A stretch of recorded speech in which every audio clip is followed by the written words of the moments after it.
नमस्कार मंडळी, चला आज बनवूयात आपण चण्याची मस्त चमचमीत उसळ. तर इथं कांदा, खोबरं, आलं, लसूण आणि टोमॅटो घेतलेला आहे. ते छान आपल्याला सर्व वाटण भाजून घ्यायचं आहे. आलं, लसूण, कोथिंबीर नाही बरं का, फक्त कांदा, टोमॅटो आणि खोबरं हे भाजून घ्यायचं आहे आणि मिक्सरमधून काढून घ्यायचं आहे. तर इकडे मी कुकर ठेवला आहे. कुकरमध्ये 2 चमचे तेल घातलेलं आहे. तेलावर जिरे घातलं आहे, मोहरी घातलेली आहे आणि कढीपत्ता घातलेला आहे. ते छान परतून घ्यायचं आहे. मग मसाला घालायचा आहे जो वाटून घेतलेला आहे आपण, तो पण छान परतायचा आहे. आणि मसाल्यामध्ये मी घातले घरचं तिखट, हळद, धने पावडर, चवीनुसार मीठ. आणि हा मसाला परतून झाला की आपण जे रात्री चणे भिजत घातलेले होते ते चणे ह्याच्यावर घालून छान परतून घ्यायचे आहेत.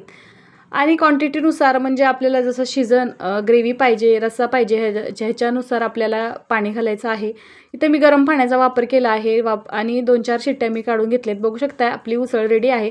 इकडे कलर दिसत नाही बरं का, मी तुम्हाला कॅमेरा ह्या साईडनं दाखवते. बघू शकता किती छान कलर